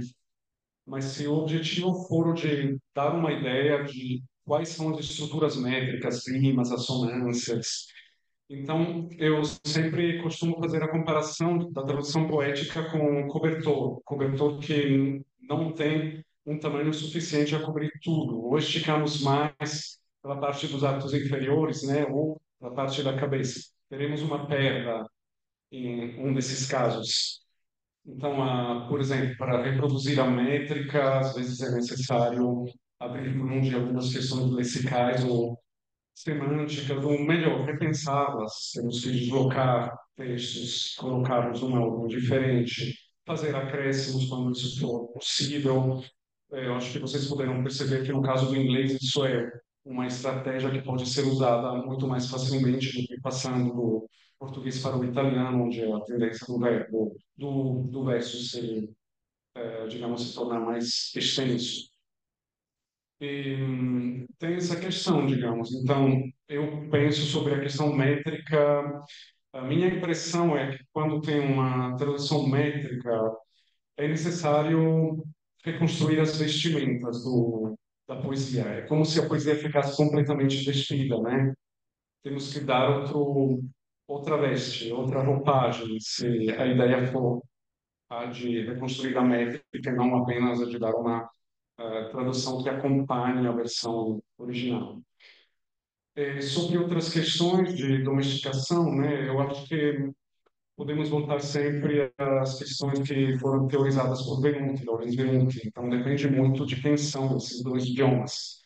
Se um dos dois idiomas pertencer a um grupo que foi hegemônico e conquistou outros territórios, impôs sua cultura, né? Então, obviamente, temos que... e outro idioma for de uma cultura colonizada, temos que pensar nessas relações de força. É mais violento, como diria o próprio Venuti neste caso, né, fazer uma tradução domesticante de uma língua, de uma cultura opressora para uma língua oprimida do que o contrário. Se eu apresentar uma tradução de uma língua e cultura minoritária, como poderia ser uma língua indígena, para uma língua, uma cultura majoritária, eu acho que ele tem muita mais liberdade para essa tradição, digamos. É reconstruir as relações de força, como eu enxergo essa questão.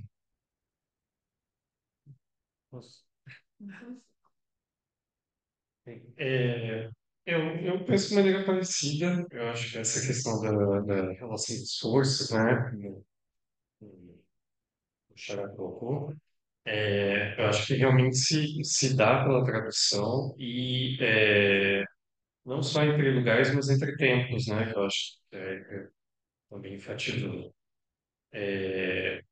E eu acredito que não só agora, né, apresentando sobre o exâmetro, mas também na minha prática tradutória, eu sempre penso justamente nessa relação de equidade das línguas, né? Justamente para evitar e reproduzir, que é uma coisa que também a gente falava na mesa anterior, reproduzir, de certa maneira, relações de dominação entre as línguas, entre culturas, né? E eu acho que quando a gente pensa nessa equidade, a gente também pensa em diferença das línguas, né? Entender que cada língua funciona de uma maneira e, bem, né, não tem problema. é, por exemplo, em português não tem algum recurso, algum tipo de aspecto sonoro que talvez tenha em japonês, russo, ou a língua que seja, né? A língua indígena, né? Caingangue, não importa, enfim, a situação, a gente sempre tem que pensar nessas diferenças e trabalhar com essas diferenças, né? E, inclusive entre tempos. O que eu acho interessante em propostas tradutórias como essas que eu apresentei, né, não conhecia, justamente como elas ressaltam essas diferenças, mas não deixa de trabalhar com algum elemento conhecido, porque, obviamente, o elemento conhecido, tanto ali em português quanto em italiano, é a própria língua, né? Mas também trabalhando com elementos que são, né? Trabalho com elementos conhecidos, tem algumas propostas, né? Toxicidade, né? E outras propostas, trabalhar com justaposição de versos conhecidos. Ao mesmo tempo, essa combinação dos elementos conhecidos, né? Esse, isso, essa nova combinação é estranha. Então, tem estranhamento mesmo trabalhando com algo conhecido. Eu acho que é um jeito de estabelecer essa conexão entre diferentes culturas, né, pela tradução. Não sei se eu respondi o que. Então, e evitar justamente essa, como eu falei, essa posição canônica, é, no caso de poesia de língua grega antiga, né, ou do latim, justamente enfatizando que essas diferenças são do tempo e não só entre culturas, né, a nossa cultura ali, por exemplo, cultura romana, antiga, mas obviamente essas diferenças do tempo também é ressaltada, né, por essa ponte que se estabelece por propostas, né, que são se mantêm no interlugar. Eu acho que não simplesmente como disse, né, uma posição de introduzível, porque o que está lá na poesia em latim só é possível lá, e é isso aí, aprenda o latim. Né? Eles poderiam ter essa posição, que é a do intraduzível. Toda hora que a gente fala que é algo intraduzível, a gente está negando essa relação. Você não pode acessar isso por elementos que você conhece, pela tua língua. É uma posição que ressalta uma dominação, de certa maneira, uma canonicidade.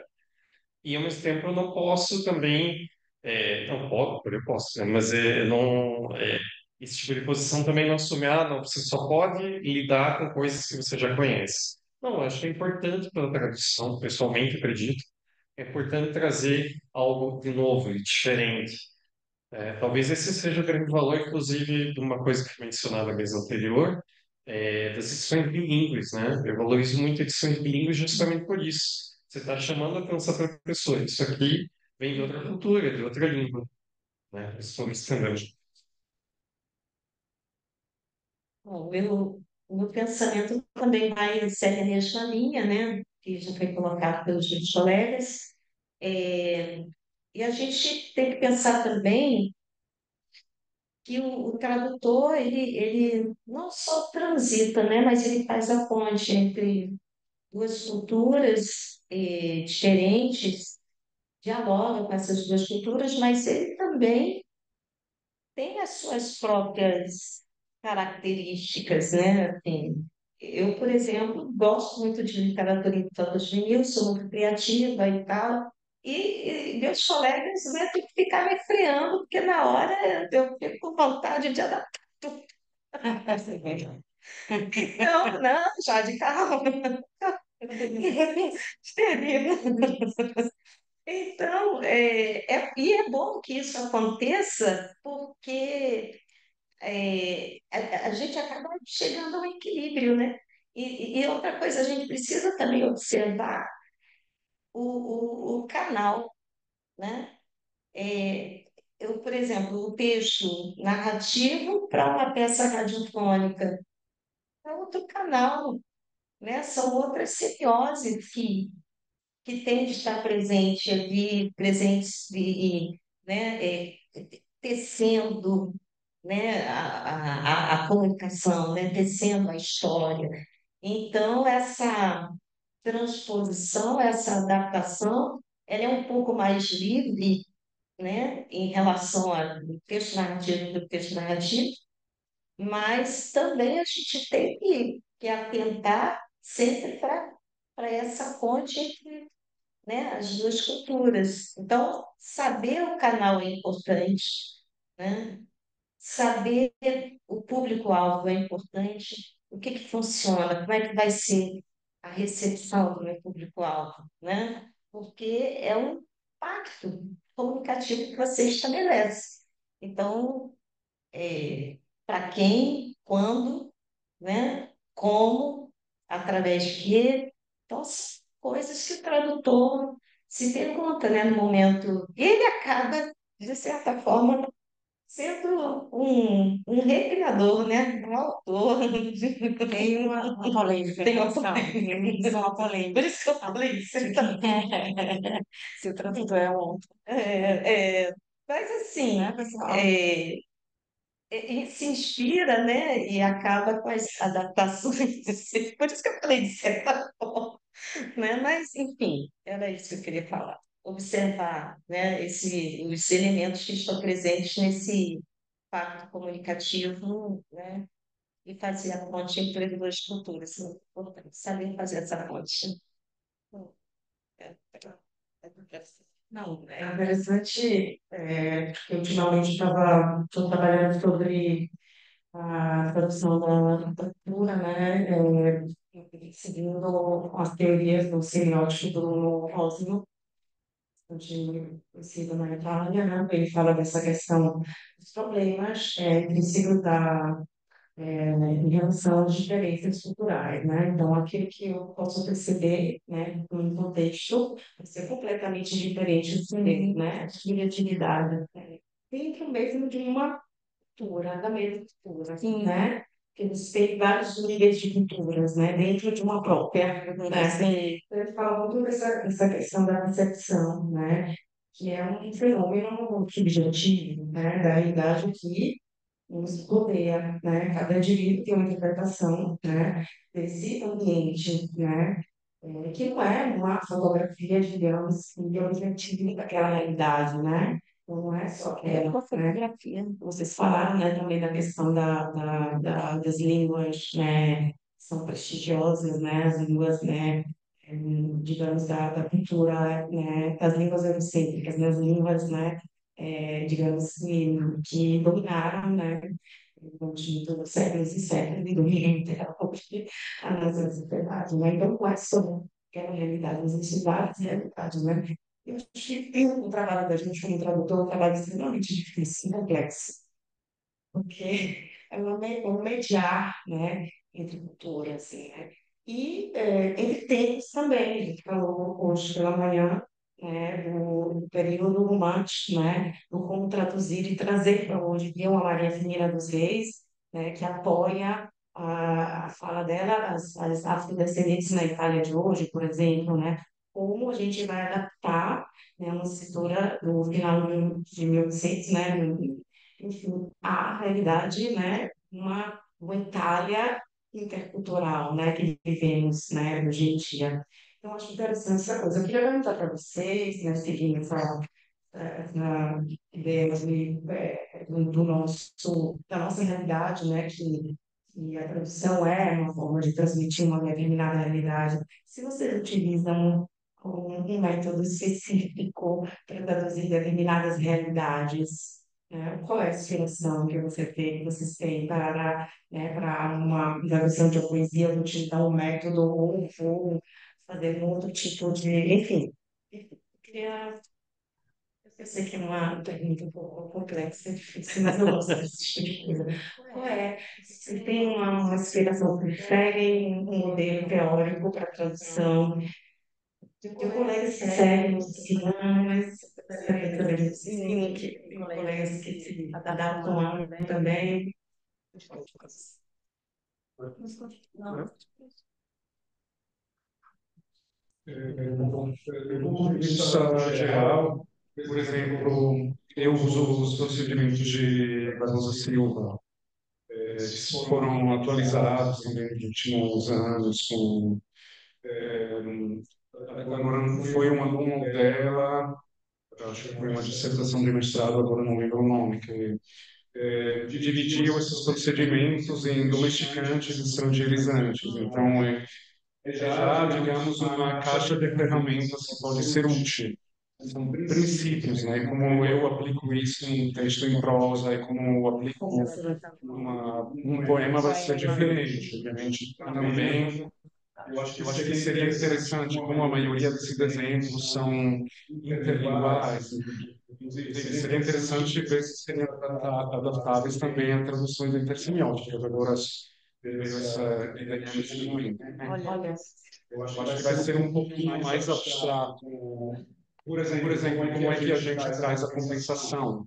Do ponto de vista da tradução interlingual, algo mais imediato algumas vezes. Por exemplo, se eu estiver traduzindo um poema, perco uma rima em dois versos, eu tenho que reproduzir essa rima talvez mais adiante, em outros dois versos, e ali eu simplesmente coloco uma assonância, por exemplo.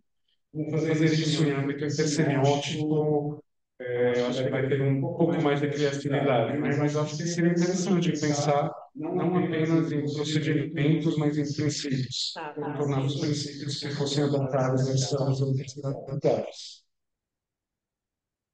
Aproveitar o gancho.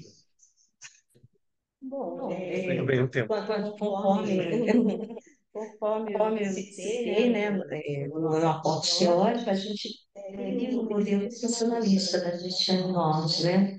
E eu estou começando, assim, nessa incursão, né, da tradução, então não posso, assim, dizer que tem uma bagagem, né, a desenvolver. Mas é nova, a gente começa a estudar as alternativas, né, as teorias não são teorias. Sim, mas eu digo assim, para minha incursão é nova ainda, então está muito na base do que a gente tem como teoria e aplicando, né? E aplicando no texto, né? No texto escrito, usando a criatividade, mas sentindo também se eu posso fazer, se eu não posso, que caminho funciona, esse caminho não funciona. Então, né, a coisa está bem nesse caminho, né? Lembrei o nome do teórico, lembrei o nome do aluno de Rosa Silva, né? Rafael Lancetti, acho que é. Ele que desenvolveu, digamos, essa divisão entre procedimentos estrangeirizantes e domesticantes. Tatiana e eu utilizamos essas ferramentas na ensino de tradução crioulo sobre os procedimentos de tradução. Queria lembrar que o Dani fez a tradução da Madrasta para o português sobre o Ana Maria trabalho pioneiro, né? Pioneiro. Nossa, tá. Para vocês, mas Ai, meu Deus. É, Pois é, eu acho que nunca parei para pensar na minha prática, assim,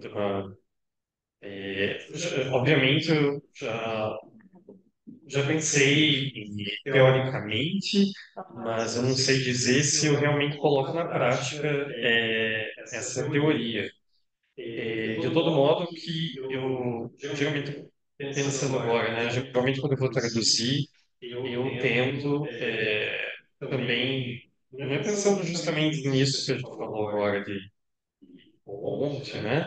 E eu tento deixar de algum jeito claro que aquele texto é um texto, né, cujo texto de partida é em língua estrangeira. Né? E eu acho que deixar isso evidente, de alguma maneira, e isso pode ser feito por recursos mais variados possíveis, né?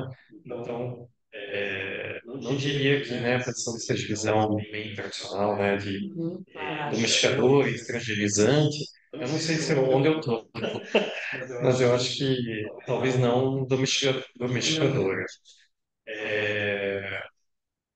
Ao mesmo tempo, né, eu acho que uma tradução talvez estrangeirizante demais não é meu objetivo.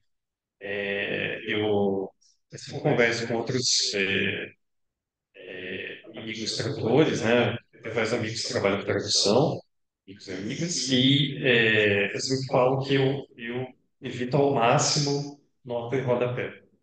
Que eu sei que seja extremamente necessário, justamente porque eu acho que fundamental para mim, independente de uma perspectiva do investigador ou estrangeirizante, é que aquele texto seja autônomo, né? Que aquele texto funcione, né? Se a pessoa quiser ler sem atenção a um texto em língua estrangeira ou às notas, que essa pessoa consiga fazer isso. Né? É claro que é possível também dialogar, como eu falei, com a edição bilíngue, né? Com texto em língua estrangeira, com as notas, mas que seja possível ainda ler esse texto sozinho, né? Sem qualquer apoio de notas ou prefácio, qualquer coisa do tipo, tá? Não sei se isso é realmente possível, né? A gente tenta, a gente mira nesse máximo de autonomia. Acho que é a resposta que eu consigo dar agora.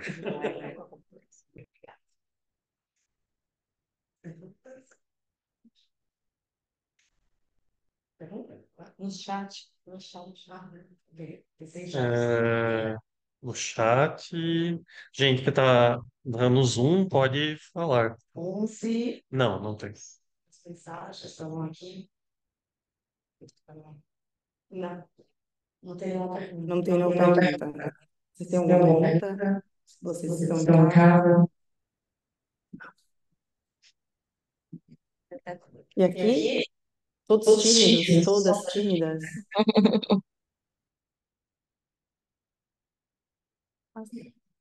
Então, então eu vou. Deixa eu ver se tem mais. Não, ninguém quer falar. Tá. Então eu vou agradecer aos meus colegas por essa aula, né? Relacionada também à poesia, assim, ao texto radiofônico. É, é uma realidade para mim, vou dizer, muito nova, né? Porque eu venho da tradução técnica, jurídica, e, enfim, estou seguindo um estudo da tradução, né? Traduzindo Maria Firmina dos Reis para o italiano, né?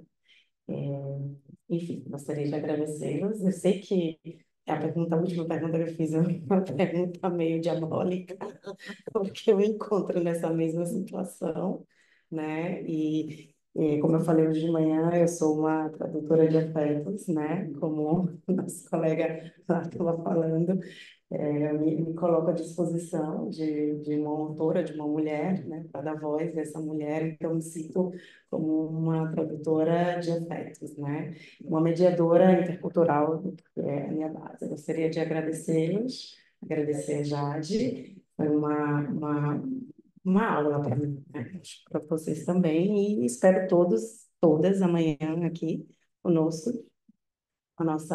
na segunda parte da nossa jornada. Muito obrigada a todos e todas. Até amanhã.